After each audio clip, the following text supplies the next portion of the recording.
चलो भी प्रॉपरली ध्यान से सुनो, ठीक है। तो दोबारा से मैं रिपीट कर देता हूँ, वही पॉइंट आपको ध्यान से सुनना है, इसकी तरफ आप ध्यान दो, ठीक है। ये जो भी अपने आप चलती रहेगी रिकॉर्डिंग, तो आपको इसकी चिंता नहीं करनी। यहाँ पे जो है पीरियोडिक टेबल के बारे में आपको मैं यही बता रहा था कि अगर आपको पीडीएफ फ्लो अच्छे से सीखना है तो उसके लिए शुरुआत में पीरियोडिक टेबल की नॉलेज आपको जो बेसिक्स होते हैं वो क्लियर होनी चाहिए। जैसे आपको देखो यहाँ पे मैं बता रहा था कि इसको आप याद कैसे रखते हैं। बाकी कुछ का तो तरीका बहुत अच्छा होता है, वो अपने तरीके से याद रख लेते हैं कि ये, फिर भी मैं जो जैसे सिखाता हूँ, मैंने आज तक इतना स्टूडेंट्स को ही सिखाया है, तो यही सिखाया कि 5 किसका एटॉमिक नंबर होता है, बोरोन का। उसके बाद ये कौन सा ग्रुप है, 13 ग्रुप। उसके बाद इसको उल्टा करके लिख दो यहाँ पे 31, और फिर इन तीनों को ऐड कर दो आप, ये क्या बन गया 49। इसके बाद 81 और 113 जो है आप याद रख सकते हो। आप जैसे पहले, अब तो खैर मैं नहीं कहता, पुराने टाइम पे तो किसी को फ़ोन नंबर भी 10-10 याद होते थे, 8-8, 10-10, 4-5 तो पक्का याद होता है, 3-4। आज के टाइम पे नहीं मिलेगा आपको ऐसे। आज के आप पूछेंगे ना कि भाई एक आध मिल जाएगा जो भी याद करता रहता है, तो वैसे कम चांस होते हैं। देखो भाई, अब इसका यूज क्या है, जैसे ये लाइन अगर आपको पता लग जाती है प्रॉपर, तो आपको बाकी को कुछ कैलकुलेट करने की जरूरत नहीं है। आप एक नंबरिंग से चलेंगे, जैसे यहाँ पे इसके बाद जो है यहाँ पे देखो 14 हो गया, ये आपका 15 हो गया, 16, 17, यहाँ पे 18, ठीक है ना, ये हो गया। अब इससे पहले देखो ये नंबरिंग कंप्लीट कर लो आप, ये मैंने डायरेक्ट 13 से स्टार्ट कर दी है, तो आप ये कंप्लीट करो, यहाँ से 10 हो गया, ठीक है ना। अब 10 के बाद सीधा ये यहाँ पे 11 को देखो सभी जानते हैं। आप में से जो 11 एटॉमिक नंबर किसका है, ये भी बड़ी दुख की बात है अगर किसी को ये भी नहीं पता, तो आप तो वही बता सकते हो कि 11 एटॉमिक नंबर किसका होता है, सोडियम। Very good. सोडियम का जो सिंबल होता है Na, यही हम क्यों लिखते हैं, तो SO क्यों नहीं लिखते, कोई तरीका बताओ। Very good. एक्चुअल में इसका नाम जो होता है ग्रीक, उसमें नेटियम, नेटियम की वजह से, जैसे कि आप ऐसे लिखोगे ना, जैसे NATI, ये होगा, इस वजह से आप जो है यहाँ से निकाल के लिखेंगे। तो भाई यहाँ पे फिर आपका देखो 12 आ गया, ठीक है। उसके बाद सीधा देखो आप जंप कर दे यहाँ पे 13। अब देखो यहाँ जैसे आपकी नंबरिंग 18 तक कंप्लीट हुई, तो इसके बाद क्या आएगा 19, तो नेक्स्ट आपका यहाँ से शुरू हो जाएगा, यहाँ पे आपका 19, यहाँ पे 20, ठीक है। अब जो है इसके बाद यहाँ पे 31, आप यहाँ पे 32, 33, 34, 35, 36, इसके बाद जो है डायरेक्ट आप यहाँ पे जो है 37 और यहाँ पे 38, ठीक है ना। अब देखो जरा, इसके बाद यहाँ से 49, 50, 51, 52, 53, 54। देखो आप सब जो है इसको प्रॉपर ऐसे लिख सकते हैं। जैसे हम यहाँ पे 54 पे गए हैं, तो डेफिनेटली यहाँ पे क्या आएगा 55, ठीक है। यहाँ पे 55, 56 और देखिए 57 आ गया। जो मैंने स्टार लगा रखे ना, स्टार, डबल स्टार, ये सेंसिटिव पॉइंट है जो आपको याद रखने हैं। और यहाँ से एक इंपॉर्टेंट क्वेश्चन बनता भी है, जिसको मैंने कुछ सीरीज के तौर पे यहाँ पे दिखाया गया है। यहाँ 57 के बाद आपको जो है 58, 59, ये 71 तक का निकाल के अलग से इनको लिखा गया है।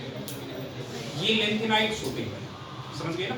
इन पे एक famous question, most important question आप कह सकते हो, हर साल रिपीट करता है, CBSE हो या कोई और बोर्ड, उसके अंदर वो रिपीट करता रहता है, लेंथेनाइड कॉन्ट्रैक्शन। ब्रीफली मैंने बताया था आप लोगों को लेंथेनाइड कॉन्ट्रैक्शन क्या होता है।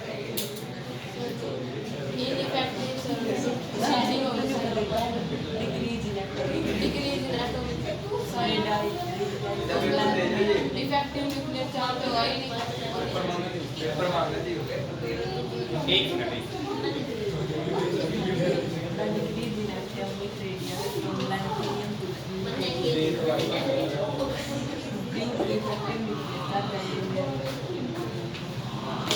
इसको थोड़ा रखना, स्टेबल रखना। जो लेंथेनाइड कॉन्ट्रैक्शन होता है वो रेगुलर डिक्रीज इन साइज होता है।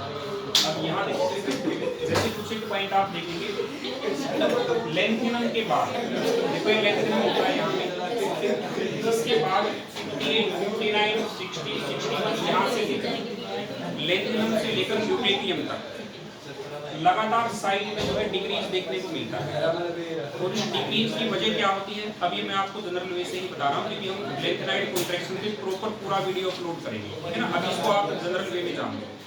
जैसे यहाँ पे आपका लेंथेनम के बाद जो 14 एलिमेंट है आपके, ये लेंथेनाइड्स कहलाते हैं। अब यहाँ आपको गैप देखने को मिलेगा, इसके बाद तो आप सीधे जा सकते हो आगे। यहाँ पे देखो, इसके बाद तुरंत जो गैप, ये एक्टिनियम होता है, इसके बाद इनको एक्टिनाइड्स कहते हैं। तो इन दोनों के ही अंदर आप ये ध्यान दोगे तो रेगुलर डिक्रीज इन साइज होता है। और उसको अगर सिंपलिस्टिक लैंग्वेज में हम बोलें तो ऐसा क्यों होता है, due to effective nuclear charge and ineffective shielding. ये दो वर्ड याद रखो आप, कई बार इसमें हम इसको लेंथी डेफिनेशन के चक्कर में ये दो वर्ड भूल जाते हैं। तो आपको इसका लॉजिक क्या लिखना है, due to effective nuclear charge and ineffective shielding. Ineffective shielding का मीनिंग यहाँ पे क्या है, नॉट इफेक्टिव शील्डिंग। इसकी वजह से लगातार उनका साइज जो है वो कम होते जाता है, और यही आपका लेंथेनाइड कॉन्ट्रैक्शन होता है। लेकिन आप जो है कई बार ये पूछा जाता है कि लेंथेनाइड कॉन्ट्रैक्शन जो है उसकी बजाय जो एक्टिनाइड्स के अंदर जो कॉन्ट्रैक्शन होता है वो ज्यादा प्रोनाउंस्ड होता है। इसकी वजह क्या होती है, क्योंकि यहाँ की जो आप इसमें देखते हो जो आपका शील्डिंग इफेक्ट है, इसकी बजाय यहाँ पे और कम हो जाता है। शील्डिंग इफेक्ट का इफेक्ट यहाँ पे और कम हो जाएगा एक्टिनाइड्स के अंदर। अब देखो ये भी पूछा जाता है 1 मार्कर में, यहाँ पे कौन सा ऐसा एलिमेंट है जो कि रेडियोएक्टिव नेचर है लेंथेनाइड्स के अंदर, प्रोमिथियम। प्रोमिथियम यहाँ पे जो है उसकी नेचर होती है, रेडियोएक्टिव नेचर होता है। और दूसरी बात आप यहाँ पे ये भी जान लो कि जो डीएफ ब्लॉक एलिमेंट होते हैं, D block elements and F block elements,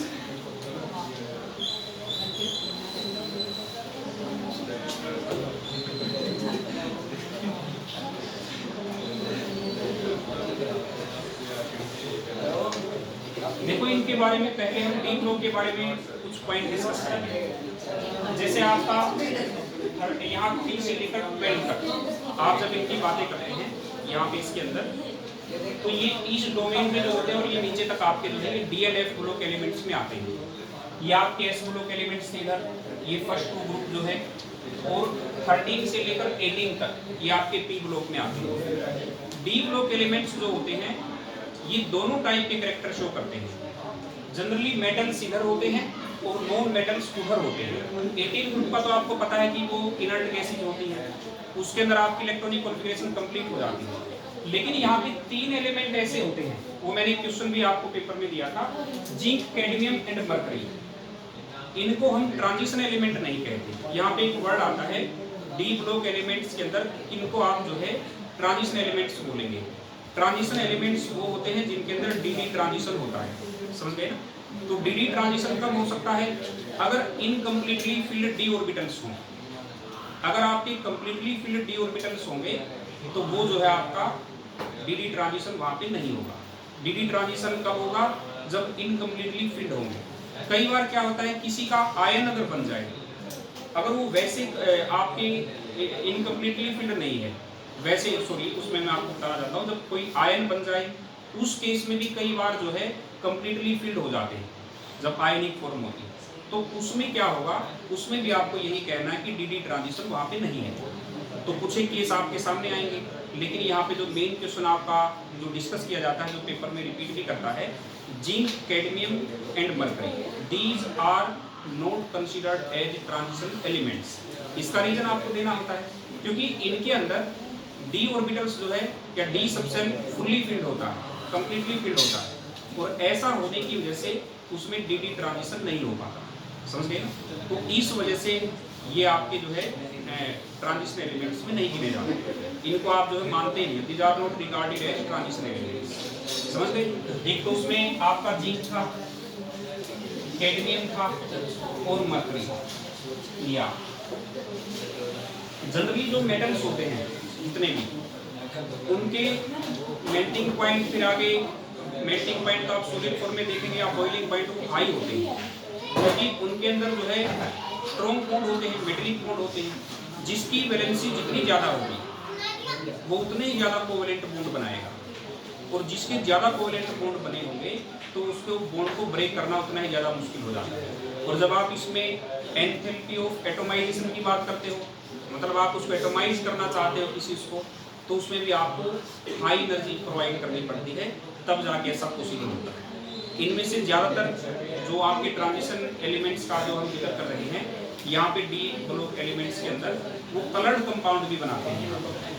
और जो आप एक और पॉइंट होता है कैटलिस्ट या जो कॉम्प्लेक्सेस, वो भी ज़्यादातर यही बनाते हैं, क्योंकि ये वेरिएबल ऑक्सीडेशन स्टेट शो करते हैं, क्योंकि जो ऑक्सीडेशन स्टेट आप देखोगे ना वो वेरिएबल होते हैं। एक पॉइंट आप यहाँ पे हमेशा याद रखें, जब कभी भी आप जो है डीएफ ब्लॉक एलिमेंट को डिस्कस करेंगे, खास तौर से जो मिडल पे आते हैं एस ब्लॉक और टी ब्लॉक के बीच में, इनको हम ग्रुप वाइज स्टडी नहीं करते। जो यहाँ से 3 से लेकर 12 है ना, जैसे इनको कभी भी हम ग्रुप वाइज स्टडी नहीं कर सकते।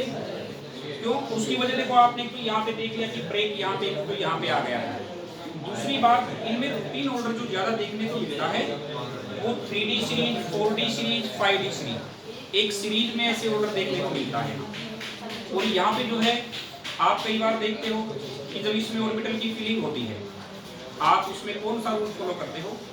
आप बता सकते हो भाई, तीनों में से कोई भी एक बता दो कि जब आप ऑर्बिटल्स को फिल करते हो किसी सबसेल के अंदर, तो कौन नहीं पता? तो बताओ। अरे आप बताओ, तीनों में से कम एक तो बता दो।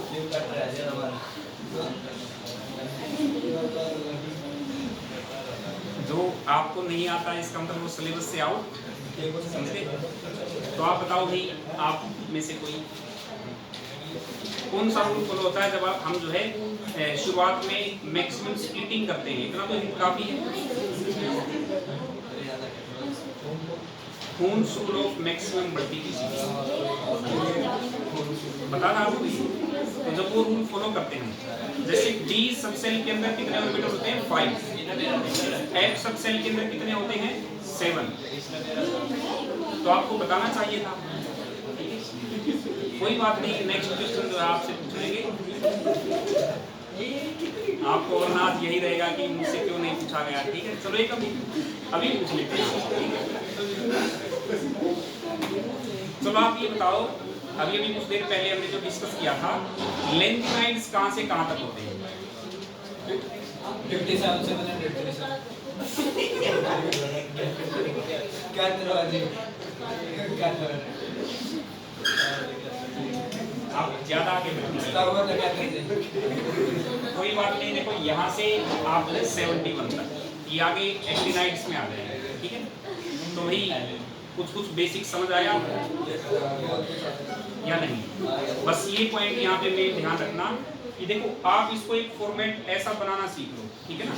उससे आपको देखो कॉम्पिटिटिव एग्जाम में क्वेश्चन कैसे आता, दोबारा से मैं रिपीट कर देता हूँ। यहाँ से कोई भी बड़ा एटॉमिक नंबर होगा जो आपको, देखो अगर सोच लो एक क्वेश्चन आपको दे दिया जाता है कि एक एलिमेंट है, उसका एटॉमिक नंबर है आपका यहाँ पे 140, आप तुरंत समझ जाओगे कि ये एस ब्लॉक में है, पी ब्लॉक में या डी ब्लॉक में। आपको कोई भी देखो एक एक क्वेश्चन में आपसे सभी से पूछ लेता हूँ, देखते हैं कि कौन जो है उसका प्रॉपर आंसर कर पाएगा। तो भाई एक आप शुरुआत में आप लोगों से पूछता हूँ, फिर आपसे, फिर आप बाद में जो है देखो सबसे पहले अल्फा ग्रुप कौन सा आप लोगों में? हाँ, अल्फा ग्रुप से पूछ लेते हैं। देखो एक यहाँ पे 116,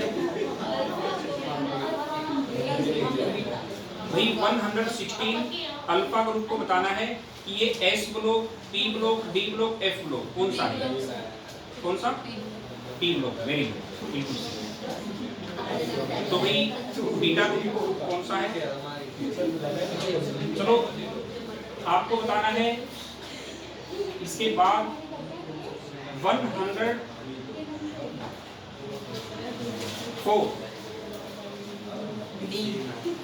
डी 100। चलो भाई आपको भी एक, चलो एक आप भी ट्राई कर ही लो, ठीक है।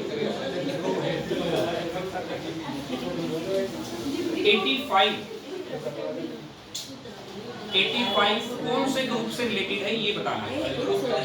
हाँ